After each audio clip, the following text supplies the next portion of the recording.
از بقا تا زندگی، سفری به درون برای رهایی از قفس نامرئی. سلام و درود به همه همراهان عزیز. خوشحالم که امروز در کنار شما هستم تا نخستین قسمت از پلیلیست 3 حرفی از کانال فراز اسکیلز رو با هم آغاز کنید.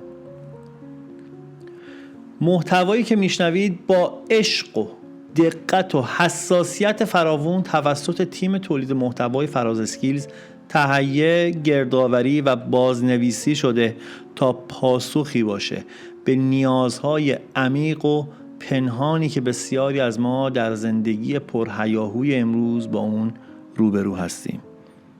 موضوع این قسمت هست بقا، مفهومی که میتونیم اون رو پایه‌ای ترین نیاز هر انسان برای رشد و تغییر بدونیم. دلیل این موضوع ساده است. تا زمانی که ندونیم چگونه از صرفاً زنده موندن به معنای واقعی زندگی کردن برسیم، تمام آموزش‌های موفقیت، کتاب‌های توسعه فردی و تلاش‌های شبانه روزی ما مثل رنگ زدن روی دیواریه که از درون در حال فرو ریختنه. شاید از خودتون بپرسین چرا باید زمانی رو برای شنیدن این مطالب اختصاص بدیم؟ حقیقت اینه که خیلی از ما تصور میکنیم زندگی میکنیم در حالی که ذهنمون در زندانی نامرئی گرفتار شده و تنها به وضعیت هشدار و واکنش‌های اضطراری پاسخ میده. این پادکست فقط برای افزایش آگاهی نیست، بلکه میتونه گامی برای رهایی از خستگی همیشگی، اضطراب پنهان و احساس بی انگیزگی باشه. اگر احساس میکنید تمام روز در حال انجام وظایفتون هستید اما از زندگی لذت نمیبرید یا با وجود تلاش زیاد باز هم آرامش ندارین، این پادکست دقیقاً برای شماست. حالت بقا یک سازوکار دفاعی خیلی قدیمی در وجود انسانه. هر زمان که مغز احساس خطر کنه، بخش هیجانی کنترل رو در دست میگیره و بدن رو برای واکنش آماده میکنه. در چنین شرایطی هورمون‌های استرس ترشح میکنن و بدن یکی از چند واکنش شناخته شده رو انتخاب میکنه: مقابله، فرار، بی حرکت شدن یا تسلیم شدن. مشکل اینجاست که امروزه دیگه خبری از خطرهای گذشته نیست، اما ذهن ما همچنان یک پیام تند، مشکلات مالی، ترافیک یا حتی یک نظر منفی در فضای مجازی رو مثل تهدیدی جدی تفسیر میکنه. به همین دلیل سازوکاری که زمانی برای حفظ جان انسان ضروری بود، حالا به مانعی برای آرامش، خلاقیت و پیشرفت تبدیل شده. نکته مهمتر اینه که بدن ما ممکنه به استرس مزمن عادت کنه تا جایی که اگر مدتی آرامش داشته باشیم، ذهن خودش به دنبال ایجاد نگرانی تازه میگرده. توی چنین شرایطی توانایی تصمیم گیری منطقی کاهش پیدا میکنه، تمرکز افت میکنه و انتخابهای نادرست بیشتر میشن. برای تشخیص گرفتار شدن در این وضعیت چند نشونه مهم وجود داره. اول اینکه عادتهای مفید روزانه به تدریج کنار گذاشته میشن. ورزش، پیاده روی، استراحت، رسیدگی به خود و یا حتی مراقبت‌های ساده شخصی دیگه تو اولویت نیستن. نشونه دوم بی‌توجهی به نیازهای اولیه بدنه. نوشیدن آب، خواب کافی و تغذیه مناسب به دلیل مشغله یا فشار کاری نادیده گرفته میشن. نشونه سوم از دست دادن قدرت تصمیم گیری برای خود فرده. فرد اجازه میده دیگران یا اتفاقات مسیر زندگیشو تعیین کنن. نشونه چهارم واکنش شدید به موقعیت‌هایی که یادآور تجربه‌های تلخ گذشته هستن. حتی محرک‌های کوچیک میتونن اضطراب زیادی رو ایجاد کنن. و نشونه پنجم خستگی مداومه که حتی با استراحت و خواب هم برطرف نمیشه، چون این خستگی حاصل آماده باش دائمی دستگاه عصبیه.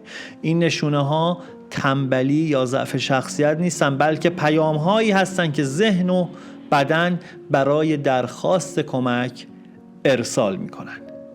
اگر این وضعیت ادامه پیدا کنه، به مرور سلامت جسم هم تحت تاثیر قرار میگیره. استرس طولانی مدت عملکرد طبیعی اندامهای بدن رو مختل میکنه و میتونه زمینه ساز مشکلات گوارشی، تپش قلب، تنگی نفس و خیلی از بیماری‌های جسمی بشه. به همین دلیل رسیدگی به ریشه‌های روانی این وضعیت به اندازه درمان علائم جسمی اهمیت داره. در زندگی معمولاً بین دو وضعیت گرفتار میشیم: یا از ترس شکست هیچ اقدامی نمی کنیم و در سکون باقی میمونیم، و یا با وجود اضطراب حرکت رو آغاز میکنیم. هرچند اضطراب خوشایند نیست، اما حرکت کردن ارزشمندتر از موندن در حالت سکونه. بزرگترین خطر زندگی همیشه در منطقه امن باقی موندنه. رشد زمانی آغاز میشه که جرأت کنیم قدمی هرچند کوچیک برداریم. زندگی شبیه رانندگی در جاده‌ای تاریکه. چراغ‌های ماشین فقط بخش کوتاهی از مسیر رو روشن میکنه، اما همون روشنایی اندک برای رسیدن به مقصد کافیه. لازم نیست همه آینده رو ببینیم، کافیه قدم بعدی رو برداریم. ترس از قضاوت دیگران و ترس از شکست خیلی از انسانها رو در زندان نامرئی نگه میداره. اما زندگی واقعی زمانی شروع میشه که تصمیم بگیریم خود واقعیمون باشیم، نه اون تصویری که دیگران از ما انتظار دارن. بعد از شناخت این وضعیت نوبت به راهکارهای عملی میرسه. یکی از مؤثرترین روش‌ها تمرین تنفس منظمه. 4 ثانیه دم، 7 ثانیه نگه داشتن نفس و 8 ثانیه بازدم. این الگو به دستگاه عصبی پیام میده که الان خطری وجود نداره و بدن میتونه آروم باشه. حرکت دادن بدن خیلی کمک کننده است. چند لحظه ایستادن، راه رفتن یا ضربه های آروم و منظم به دستها و پاها میتونه تنش انباشته شده رو کم کنه.